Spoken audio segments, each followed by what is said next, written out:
guys, last time in this series we discussed how a prospective candidate can actually go to law school in India. You can find the link to that video in the description or in the card on this video. Today we are going to talk a little bit about CLAT, its history and philosophy. CLAT, as we discussed last time, is the premier law school entrance exam in India.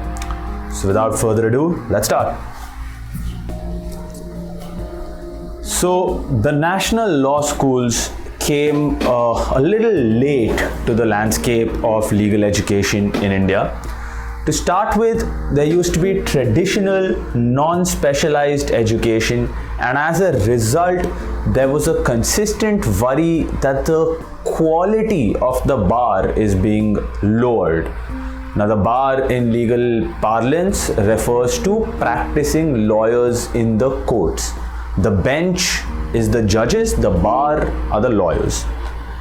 Now in 1984, a committee was set up to reform legal education in India under the guidance of Professor N.R. Madhava Menon, who is fondly remembered now as the father of modern legal education in India. Now, the key areas that Professor Menon had identified for reform were that first, law schools ought to be autonomous institutions. इसका मतलब हुआ कि जो law schools होते हैं they should operate without oversight or without being under control. कि जो law schools होते हैं they should not be under the control of an external authority. They should be independent and autonomous. The second suggestion that he made was the 5-year integrated degree, which now we all know is the most popular law degree in India. Before this, students had to necessarily do a graduation first and then do a 3-year LLB. Ultimately, the aim of these reforms was that legal education should be holistic and clinical. इसका मतलब हुआ, holistic का मतलब हुआ that legal education should be all encompassing. Laws जो होते हैं they don't operate in a vacuum as we frequently say. Making laws, enforcing laws exists in a social context. तो जो lawyers होते हैं it is very important that they also understand society, culture and to some degree politics and how the wider context in which laws operate works.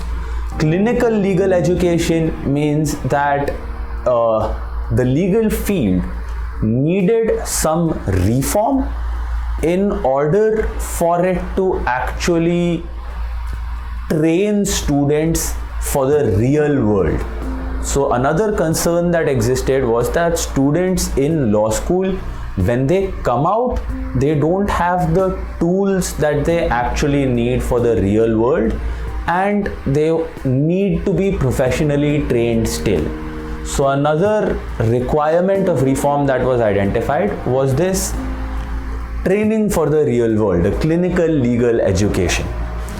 And of course, general standards had to be increased, and the NLUs were also set up to some degree to involve legal luminaries, people, academicians, practicing lawyers, corporate lawyers who are well versed in and have a significant presence in the world of law should be involved in education also.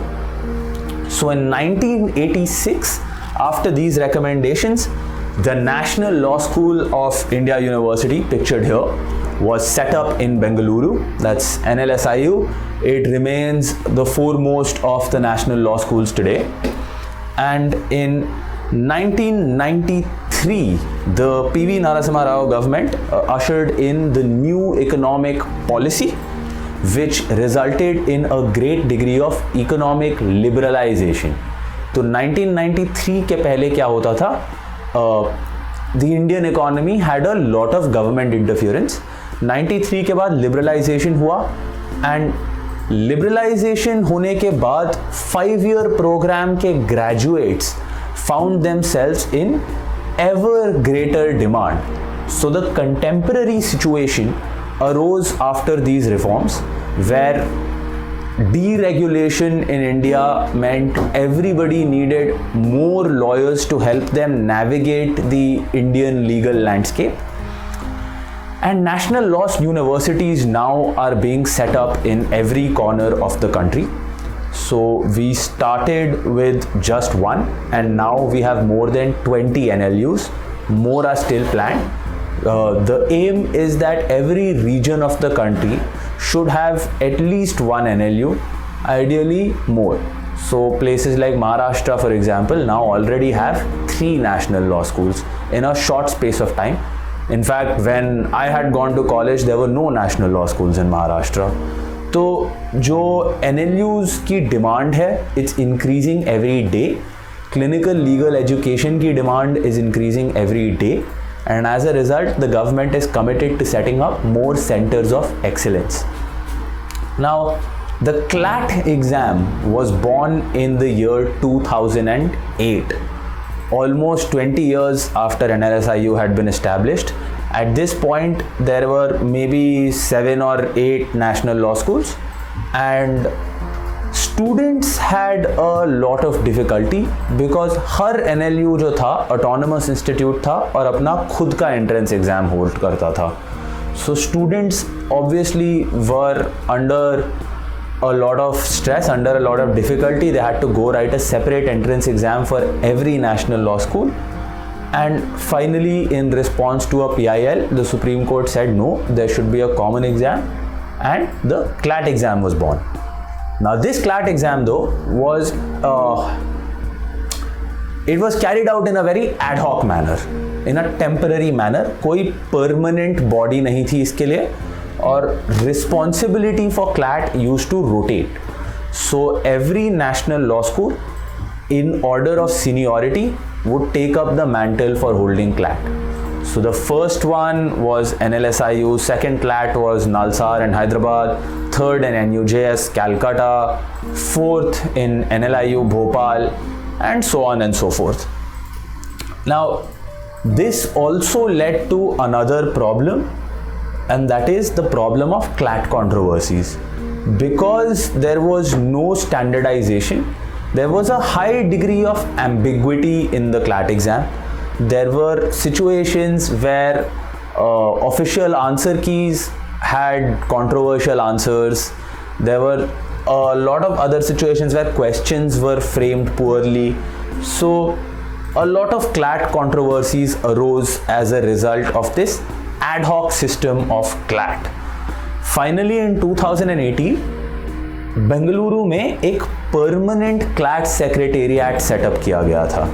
So this CLAT secretariat was set up 2018 में to standardize all procedures related to the CLAT exam. And 2020, this year, sweeping reforms were made in the pattern of CLAT. Now, before 2020, how the CLAT pattern worked was students were tested on a mix of analytical ability and of prior knowledge. तो आपको CLAT 2020 के पहले, and this is still true of a lot of other law exams, it still works the same way, but CLAT has seen many reforms. 2020 से पहले आपको 200 questions दिए जाते थे 120 मिनट्स में सॉल्व करने के लिए, और जो फॉर्मेट था it used to keep changing. Weightage किस एरिया में कितना जाता था वो फिक्स्ड नहीं था. For example general knowledge and current affairs, focus largely current affairs में था, लेकिन स्टैटिक जनरल नॉलेज कितना आ सकता है कितना नहीं आ सकता है इसमें कोई श्योरिटी नहीं थी. लीगल रीजनिंग के सेक्शन में situation was similar. Usually you were tested on aptitude. Aptitude questions would give you a principle of law. They would give you a fact situation. They would tell you आप ये principle इस fact situation में apply कीजिए, answer दीजिए. So these type of questions did not require prior knowledge. It was helpful, but it was not necessary. But other kinds of questions required prior knowledge. Other kinds of questions often involved legal knowledge. जहाँ आपको शायद एक legal maxim पूछा जाए कि Audi alteram partum का मतलब क्या होता है, शायद आपको ये पूछा जाए कि कोई कमिटी किसने हेड करी थी, कि the 16th law commission was headed by who. तो ऐसे क्वेश्चंस आ सकते थे। और 2020 के पहले स्टूडेंट्स के पास ज़्यादा क्लैरिटी नहीं थी कि स्प्लिट कैसे होने वाला है, कितने क्वेश्चंस प्रायर नॉलेज होंगे, कितने क्वेश्चंस एनालिटिकल होंगे। So and of course there was the problem that we already talked about of lack of systemization and as a result the CLAT controversies. Finally, the consortium of NLUs, you can see the consortium logo here. The consortium of NLUs was set up in 2018. The consortium made reforms and ensured that the exam would now be based largely on analytical ability. तो इसका मतलब क्या हुआ? The CLAT committee has decided that students who are coming to study in law school are not already law students. It is unfair for them to already be expected to know the law, and therefore the new exam will not test you on prior legal knowledge. The new exam will test you on your ability to analyze information that is given to you. So ये जो नया analytical pattern है, इसमें number of questions have also been reduced. There are now 150 questions that are to be attempted in 120 minutes. So students have a little more breathing room with respect to time. However, the entire pattern has changed. तो पहले जहां आपको legal reasoning में questions दिए जाते थे कि ये प्रिंसिपल है, ये फैक्ट्स हैं, प्रिंसिपल को फैक्ट्स में अप्लाई कीजिए और आंसर दीजिए, अब वो बदल गया है। अब आपको क्या दिया जाएगा? एक पैसेज।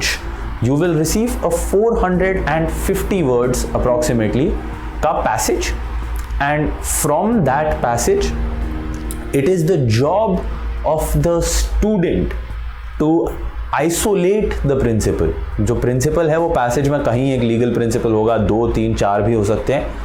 और जब आपको नीचे फैक्ट्स दिए जाएंगे क्वेश्चंस में, आपको रेलेवेंट प्रिंसिपल पैसेज में से आइसोलेट करके अप्लाई करके आंसर निकालना है। So one of the reasons this has been done is that to a great degree this is a lot more like the job of an actual lawyer. So what does that mean? That means lawyers, when they are given a judgment, तो law कैसे, how does the law work? Parliament एक law पास करेगा, उस law पे अगर कोई भी dispute arise हुआ तो वो डिस्प्यूट सेटल होगा कोर्ट्स में, और जब भी वो डिस्प्यूट सेटल होगा कोर्ट्स में, courts will clarify points of law. This is the common law system, and what the courts will interpret the law, and what the courts will say, that is how the law is supposed to be read. तो courts law को interpret करते हैं judgement में, और वो judgement में ये नहीं दिया जाता है कि ये प्रिंसिपल है. That is the job of the lawyers to identify the principle. So to a great degree, this analytical ability is being inculcated in students that are appearing for the CLAT exam. So you can see that the new CLAT pattern rewards thinking like a lawyer. The new section, when they say legal reasoning, they truly mean legal reasoning. If you can learn to develop the skill set that you will need once you are a lawyer, the new CLAT pattern will reward you for it accordingly. So that's all for today, guys. I hope you all learned something today, and if you have any questions, you know where to contact us, and we'll see you on the next one. Take care. Have a good day.